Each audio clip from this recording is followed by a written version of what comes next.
Hello बच्चों।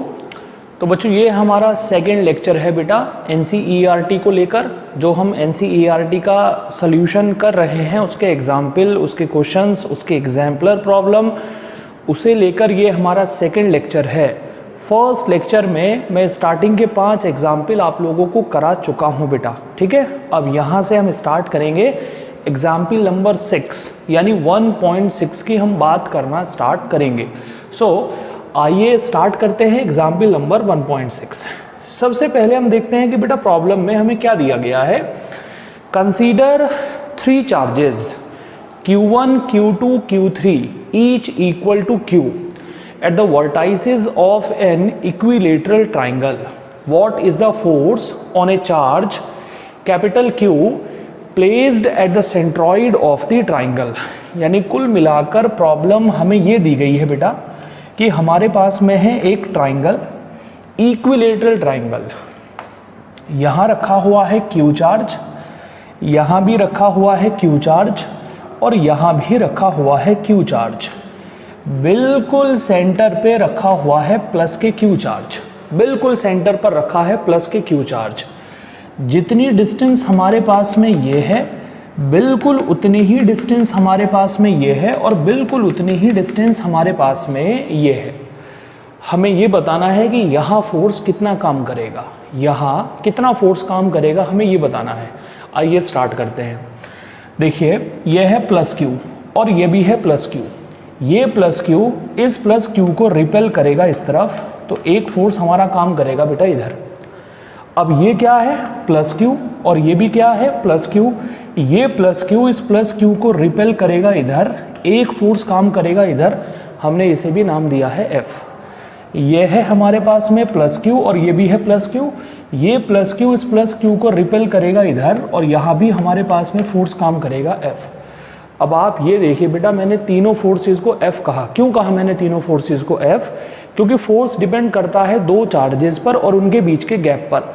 अब जितना चार्ज यहाँ है उतना ही, यानी इस पेयर में जितना चार्ज है बिल्कुल उतना ही चार्ज इस पेयर में है और बिल्कुल उतना ही चार्ज इस पेयर में है। चार्जेस सेम है, उनके बीच की डिस्टेंस सेम है, इसीलिए मैंने तीनों फोर्सेस को सेम कहा है। यानी सेंटर वाले पॉइंट पर काम कर रहे हैं बेटा 3 फोर्स। एक है हमारा कैपिटल F, एक है कैपिटल F, ये भी है कैपिटल F। अब आप देखो बेटा, इस F और F के बीच में ये एंगल हमारा 120 डिग्री बनेगा। कैसे बनेगा 120 डिग्री? अगर ये हमारा 60 डिग्री है तो ये हो जाएगा हमारा 120 डिग्री।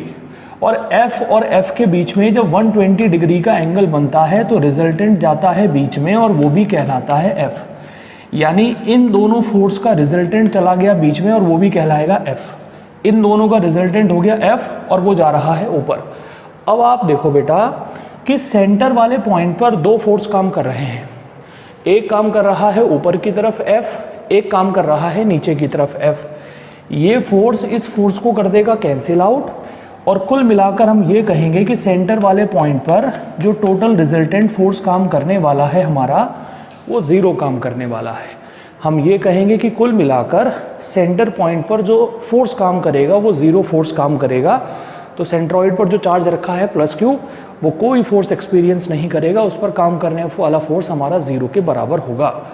यह है हमारा एनसीईआरटी एग्जाम्पल 1.6। करिए नोट डाउन, फिर आगे बढ़ते हैं।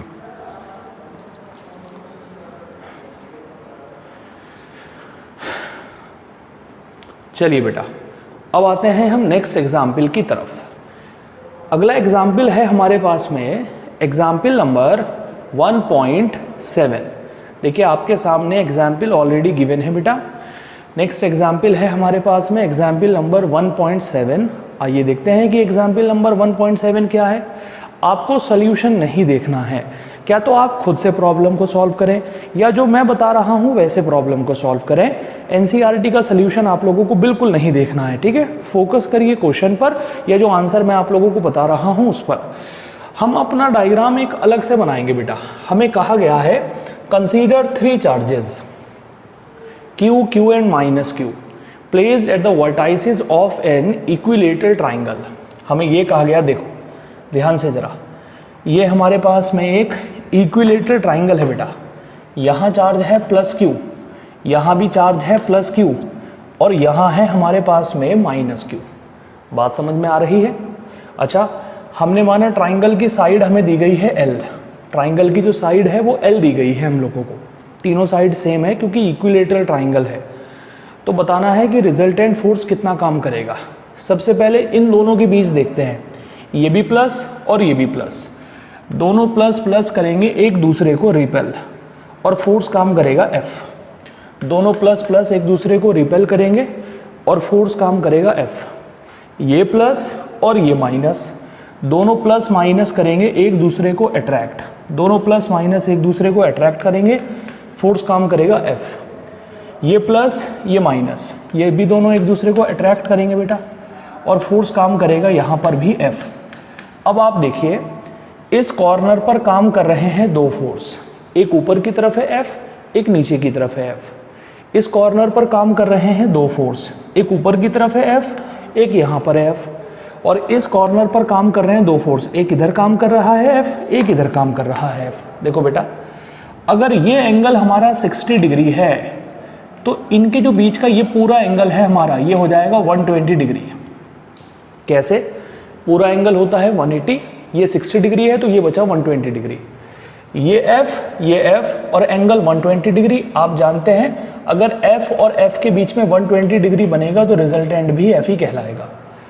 तो इस कॉर्नर पर रिजल्टेंट काम करेगा F। इस कॉर्नर पर जो रिजल्टेंट फोर्स काम करेगा वो हमारा F काम करेगा बेटा।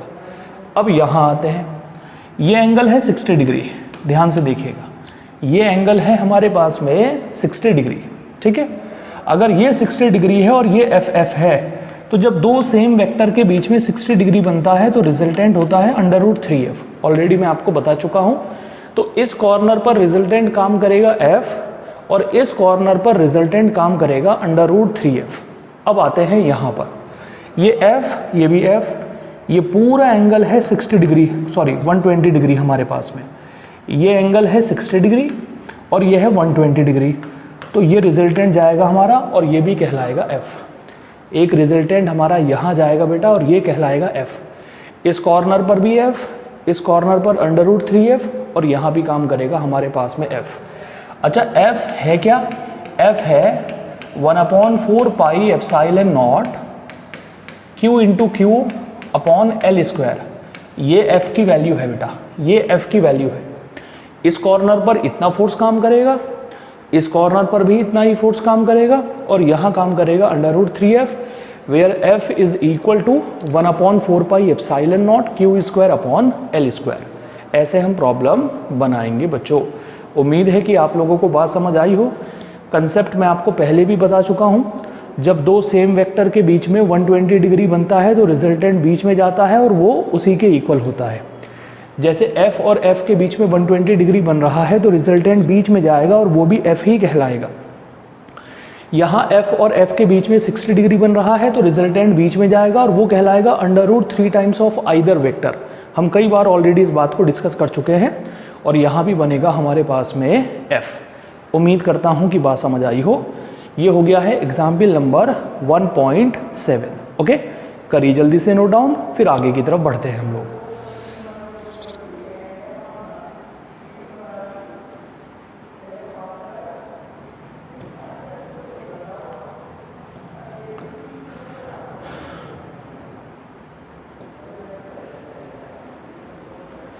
देखो बेटा, नेक्स्ट एग्जाम्पल है हमारे पास में एग्जाम्पल नंबर 1.8। देखो ये रहा आपके सामने एग्जाम्पल नंबर 1.8। मैं आपको कई बार कह चुका हूँ कि आप पूरा फोकस करें सिर्फ और सिर्फ क्वेश्चन के ऊपर, सल्यूशन आपको नहीं देखना है। आप अच्छे तरीके से क्वेश्चन पढ़ें और अपने आप से उसका आंसर बनाने की कोशिश करें। चलिए देखते हैं कि प्रॉब्लम क्या है बेटा हमारे पास में। An electron fall through a distance 1.5 centimeter in a uniform electric field, this the direction of electric field is reversed keeping its magnitude unchanged। देखो मैं आपको आसान लैंग्वेज में बताता हूँ कि प्रॉब्लम क्या है। क्वेश्चन की लैंग्वेज ये लिखी हुई है आपकी। एक प्लेट है बेटा हमारे पास में, यहाँ पर इस प्लेट पर है नेगेटिव चार्ज और एक प्लेट है हमारे पास में यहाँ पर, इस प्लेट पर है पॉजिटिव चार्ज, एक प्लेट हमारे पास में यहाँ है, इस पर नेगेटिव चार्ज है, और एक प्लेट यहाँ है, इस पर पॉजिटिव चार्ज है। इलेक्ट्रिक फील्ड की डायरेक्शन है positive to negative. Electric field की वैल्यू है E, जो हमें इतनी दे रखी है बेटा। समझ आ रही बात? दोनों प्लेटों के बीच का गैप हमें दे रखा है y की डायरेक्शन में है, इसीलिए y मान लिया मैंने। ठीक है, y की डायरेक्शन में है इसीलिए y मैंने मान लिया, या y भी नहीं मानना चाहते हो तो h लेट कर दो हाइट। ठीक है, जो आपको दे रखी है ये हाइट की वैल्यू है 1.5 सेंटीमीटर। अब इलेक्ट्रॉन को यहाँ से छोड़ा जाता है, इलेक्ट्रॉन को यहाँ से छोड़ा जाता है बेटा। इलेक्ट्रॉन यहाँ पर रेस्ट में है, इलेक्ट्रॉन यहाँ रेस्ट में है, यानी इलेक्ट्रॉन की इनिशियल वेलोसिटी 0 है। इलेक्ट्रॉन को यहाँ से छोड़ा, नेगेटिव और नेगेटिव में होगा रिपल्शन, इलेक्ट्रॉन नीचे की तरफ भागेगा और कुछ देर में इलेक्ट्रॉन यहाँ से यहाँ पहुँच जाएगा। तो हमें बताना है कि इलेक्ट्रॉन को यहाँ से यहाँ पहुँचने में कितना टाइम लगने वाला है। वेरी इजी, बहुत आसान क्वेश्चन है। यहाँ से यहाँ पहुँचने में कितना टाइम लगेगा? तो बेटा मैं यूज़ करूँगा मोशन की सेकेंड इक्वेशन का। आइए देखते हैं कि मोशन की सेकेंड इक्वेशन क्या है। मोशन की सेकेंड इक्वेशन है ut प्लस हाफ AT²। ये मोशन की सेकेंड इक्वेशन है, s is equal to ut plus half AT²।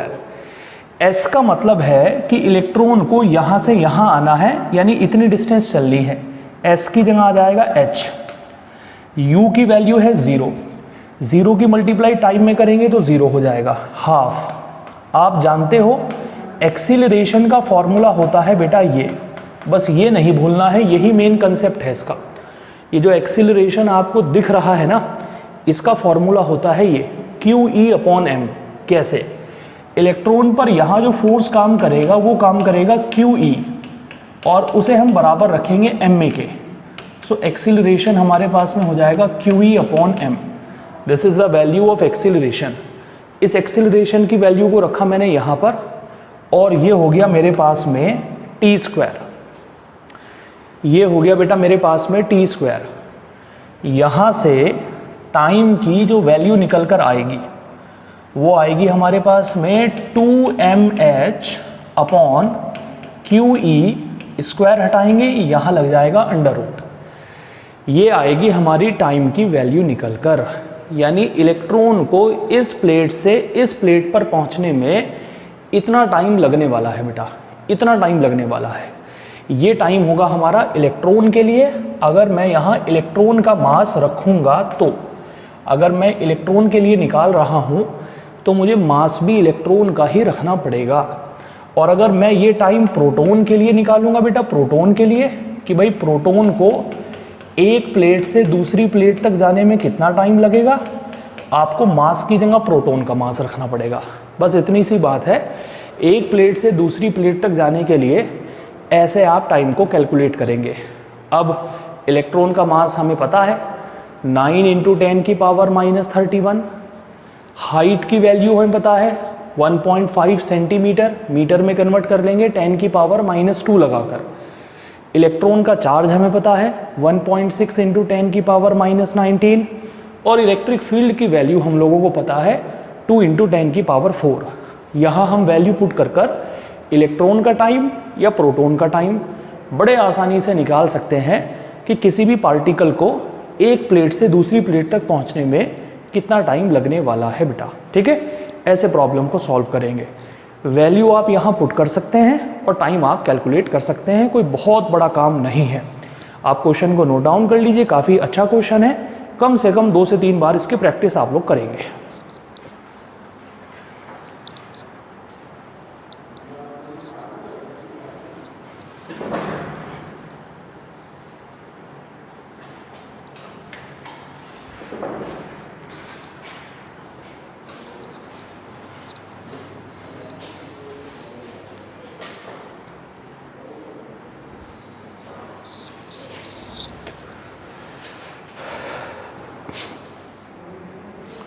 तो ये है बेटा हमारे पास में एग्जाम्पल नंबर 1.8। अब हम बढ़ते हैं आगे और देखते हैं कि नेक्स्ट क्वेश्चन क्या है हमारे पास में। नेक्स्ट एग्जाम्पल एग्जाम्पल नंबर 1.9, देखिए ये रहा एग्जाम्पल नंबर 1.9 आपके सामने बेटा। एग्जाम्पल नंबर 1.9 कैसे करेंगे सॉल्व, देखिए जरा। 2 point charges Q1 and Q2 of magnitude, ये रहा Q1। Q1 की वैल्यू है हमारे पास में 10 की पावर -8 कूलम्ब पॉजिटिव, और Q2 की वैल्यू है -10 की पावर -8 कूलम्ब यानी नेगेटिव। ये है हमारे पास में Q1 की वैल्यू और ये है हमारे पास में Q2 की वैल्यू बेटा। हमें बताना है कि यहाँ इलेक्ट्रिक फील्ड कितना होने वाला है, यहाँ मिड पॉइंट पर इलेक्ट्रिक फील्ड कितना होगा। उसके बाद हमें बताना है, यह है पॉइंट नंबर 1 हमारा। उसके बाद हमें बताना है कि यहाँ इस पॉइंट पर, पॉइंट नंबर 2 पर इलेक्ट्रिक फील्ड कितना होगा, और उसके बाद हमें बताना है कि यहाँ पॉइंट नंबर 3 पर इलेक्ट्रिक फील्ड कितना होगा। काफ़ी अच्छा क्वेश्चन है, बहुत ध्यान से आप लोग सुनेंगे। पॉइंट नंबर 1 पर इलेक्ट्रिक फील्ड कितना होगा, पॉइंट नंबर 2 पर इलेक्ट्रिक फील्ड कितना होगा, और पॉइंट नंबर 3 पर इलेक्ट्रिक फील्ड कितना होगा। अब एक एक पॉइंट पर हम इलेक्ट्रिक फील्ड कैलकुलेट करेंगे बेटा। सबसे पहले हम कैलकुलेट करेंगे पॉइंट नंबर 1 पर। जब इसकी वजह से यहाँ इलेक्ट्रिक फील्ड निकालेंगे तो ये पॉजिटिव चार्ज है, डायरेक्शन जाएगी इधर, और जब इसकी वजह से यहाँ इलेक्ट्रिक फील्ड निकालेंगे तो ये नेगेटिव चार्ज है, तो डायरेक्शन इधर ही जाएगी। देखो चार्ज भी सेम दोनों और डिस्टेंस भी सेम, तो दोनों इलेक्ट्रिक फील्ड भी सेम हो जाएंगे। मैंने दोनों को E और E मान लिया, दोनों की डायरेक्शन हो गई सेम, तो इस पहले पॉइंट पर जो इलेक्ट्रिक फील्ड निकल कर आएगा वो होगा 2E। जो फर्स्ट पॉइंट पर इलेक्ट्रिक फील्ड निकल कर आएगा वो होगा 2E। अब E कैसे निकलेगा आप ये देखिए। E है दोनों में से किसी एक की वजह से यहाँ इलेक्ट्रिक फील्ड, दोनों में से किसी एक की वजह से यहाँ इलेक्ट्रिक फील्ड। इलेक्ट्रिक फील्ड का फॉर्मूला हमारे पास में होता है 1/4 pi epsilon not charge upon distance का स्क्वायर। सिंगल चार्ज की वजह से इतना इलेक्ट्रिक फील्ड हमारे पास में होता है। हम करते हैं बेटा वैल्यू पुट।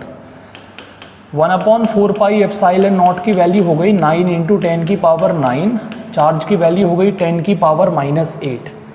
दोनों चार्ज में से कोई एक चार्ज 10 की पावर -8, और यहाँ से लेकर यहाँ तक की डिस्टेंस हो गई 5 × 10 की पावर -2 का होल स्क्वायर। हम 0.05 को ये लिख सकते हैं। तो बेटा सॉल्व करेंगे इसे। फर्स्ट पॉइंट पर हमारा इलेक्ट्रिक फील्ड निकल जाएगा। फर्स्ट पॉइंट पर इलेक्ट्रिक फील्ड निकालने का तरीका होगा हमारा ये। उम्मीद करता हूँ कि बात समझ आई हो और अब आप इसे सॉल्व भी कर पाए, क्योंकि बहुत मुश्किल काम नहीं है, सिंपल कैलकुलेशन है। आप इसे सॉल्व करेंगे, आंसर आ जाएगा न्यूटन पर कूलम्ब में। ठीक है, इस तरीके से आप लोग इसे सॉल्व करेंगे, ऐसे आप इसका आंसर बनाएंगे। ओके, उम्मीद करेंगे कि आप लोग कर लेंगे। अब आते हैं हम सेकंड पॉइंट पर बेटा। ठीक है, फर्स्ट पॉइंट का काम हमने सबने कर लिया, आप इसे नोट कर लीजिएगा। अब मैं आता हूँ सेकंड पॉइंट पर। देखिए सेकंड पॉइंट पर, सेकंड पॉइंट है हमारे पास में यहाँ। जब ये पॉजिटिव चार्ज है, जब इसकी वजह से यहाँ इलेक्ट्रिक फील्ड निकालेंगे, डायरेक्शन जाएगी इधर, हमने इसे नाम दिया E1, और ये नेगेटिव चार्ज है। जब इसकी वजह से यहाँ इलेक्ट्रिक फील्ड निकालेंगे तो डायरेक्शन जाएगी नेगेटिव की तरफ, नेगेटिव की तरफ, हमने इसे नाम दिया E2। इसकी वजह से यहाँ इलेक्ट्रिक फील्ड निकाला, डायरेक्शन इधर E1, और इसकी वजह से यहाँ इलेक्ट्रिक फील्ड निकाला, डायरेक्शन इधर यानी E2, क्योंकि नेगेटिव की वजह से डायरेक्शन नेगेटिव की तरफ रहेगी। अब यहाँ पर दो इलेक्ट्रिक फील्ड है, E1 इधर है और E2 इधर है। देखो दोनों की डायरेक्शन एक दूसरे के अपोजिट है। तो अगर आपको सेकंड पॉइंट पर नेट इलेक्ट्रिक फील्ड निकालना है ना बेटा, अगर सेकंड पॉइंट पर नेट इलेक्ट्रिक फील्ड निकालना है तो एक में से दूसरे को माइनस करना पड़ेगा, क्योंकि दोनों की डायरेक्शन एक दूसरे के अपोजिट है। अब इनकी वैल्यूज रखते हैं। देखो E1 की वैल्यू क्या हो जाएगी, E1 है इसकी वजह से यहाँ पर, तो हम लिखेंगे 1/4 पाई एप्सिलॉन नॉट यानी 9 × 10 की पावर 9। यहाँ जो चार्ज है उसकी वैल्यू है 10 की पावर -8, ओके बेटा, और यहाँ से लेकर यहाँ तक की डिस्टेंस है 0.05 यानी 5 × 10⁻⁻² का होल स्क्वायर। ये हो गया इसकी वजह से यहाँ इलेक्ट्रिक फील्ड। अब निकालेंगे कि इसकी वजह से यहाँ कितना इलेक्ट्रिक फील्ड होगा, इसकी वजह से यहाँ कितना इलेक्ट्रिक फील्ड होगा। -9 × 10⁻⁹, चार्ज तो वही है 10⁻⁻8, लेकिन डिस्टेंस देखो कितनी हो गई, 0.05 0.05 0.05 यानी 0.15। ये हो गया है 0.15 × 10⁻⁻² का होल स्क्वायर। लीजिए साहब, अब आप इसे सॉल्व करेंगे तो सेकंड वाले पॉइंट पर आपका नेट इलेक्ट्रिक फील्ड निकल जाएगा। फर्स्ट पॉइंट में हमने इलेक्ट्रिक फील्ड निकाला यहाँ पर, और सेकंड पॉइंट में हमने इलेक्ट्रिक फील्ड निकाला यहाँ पर, कुछ इस तरीके से सॉल्व करोगे तो यहाँ इलेक्ट्रिक फील्ड निकल जाएगा। अब निकालेंगे यहाँ पर। उम्मीद करता हूँ कि इतनी बातें समझ आई हों और कोई परेशानी आप लोगों को अभी तक ना हो। ठीक है, कर लीजिए जल्दी से नोट डाउन, फिर आगे बढ़ते हैं हम लोग।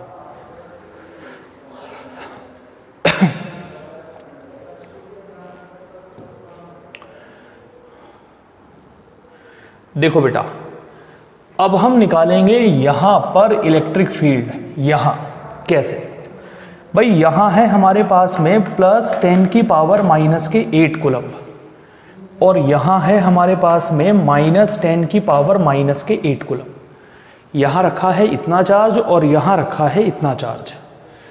जब इस पॉजिटिव की वजह से मैं यहां इलेक्ट्रिक फील्ड निकालूंगा तो डायरेक्शन जाएगी इधर, इसे मैंने नाम दिया E।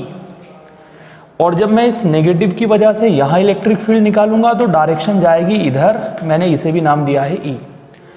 जब पॉजिटिव की वजह से यहाँ इलेक्ट्रिक फील्ड निकालेंगे तो डायरेक्शन ऐसे बाहर की तरफ जाते हुए। जब नेगेटिव की वजह से यहाँ निकालेंगे तो ये E। अच्छा, दोनों को E और E क्यों कहा मैंने, क्योंकि जितना चार्ज यहाँ है उतना ही चार्ज यहाँ है, जितनी डिस्टेंस ये है उतनी ही डिस्टेंस ये है, इसीलिए दोनों इलेक्ट्रिक फील्ड को हमने E और E कहा बेटा। ठीक है, इसके बाद देखो मैंने क्या किया, ये भी E है ये भी E है, मैंने ये बना दिया बीच में एक ऐसे, बिल्कुल बाइसेक्टर बना दिया मैंने, बिल्कुल बाइसेक्टर। और बाइसेक्टर बनाकर इस एंगल को मान लिया थीटा। अगर मैंने बाइसेक्टर बनाया तो बाइसेक्टर का मतलब क्या होता है, पूरे एंगल को दो बराबर बराबर हिस्सों में डिवाइड करने वाला। अगर ये थीटा है तो ये भी कितना हो जाएगा, थीटा। और अगर ये थीटा है तो ये भी थीटा होगा, ऑल्टरनेट एंगल। अगर ये थीटा है तो ये भी थीटा हो जाएगा, ऑल्टरनेट एंगल बेटा। अब करते हैं हम कंपोनेंट्स को ब्रेक।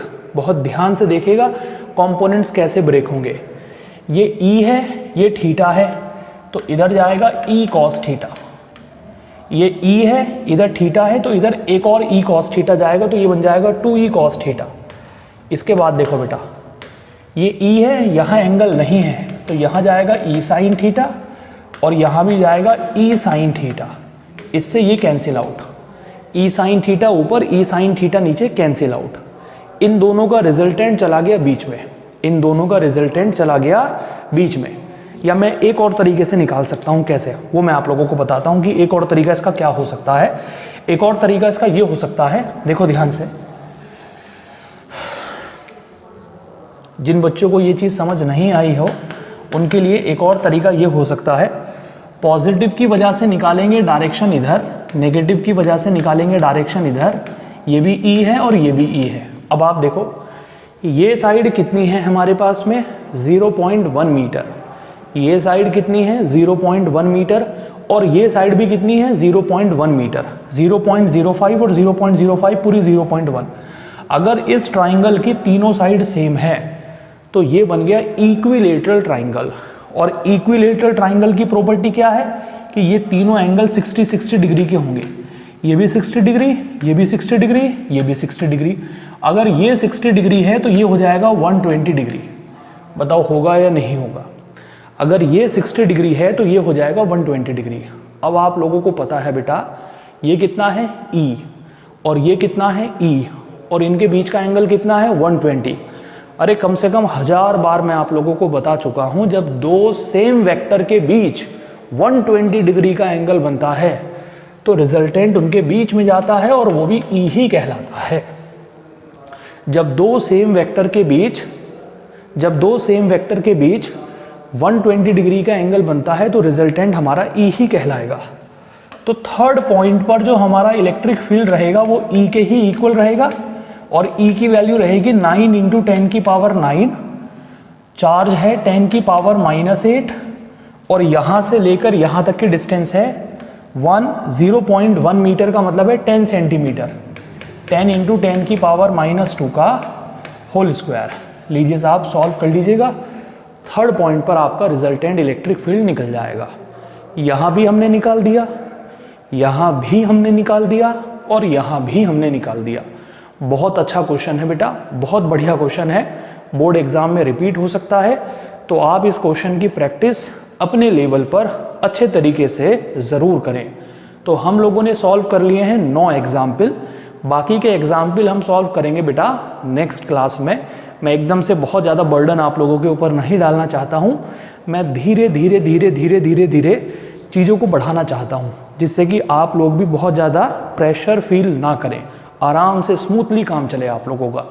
आपका होमवर्क ये है कि अभी तक के जो 9 एग्जाम्पल मैंने कराए हैं उन्हें अच्छे तरीके से रिपीट करिए एक अलग सी कॉपी में, और ये 9 के 9 question with numerical analysis, with calculation, with correct answer आप लोगों से आने चाहिए बेटा। ठीक है, ये समझ लीजिए कि ये आपका टारगेट है जो आपको हर हाल में अचीव करना है कि ये 9 क्वेश्चन हमसे बाहर बिल्कुल नहीं जाने चाहिए। हमें ऐसी कंडीशन यहाँ बना देनी है बेटा क्लास के अंदर कि NCERT और NCERT का एग्जाम्पलर का एक एक क्वेश्चन हमें बिल्कुल अच्छे तरीके से आना चाहिए या हमें याद होना चाहिए। ओके, मिलते हैं आप लोगों से नेक्स्ट क्लास में।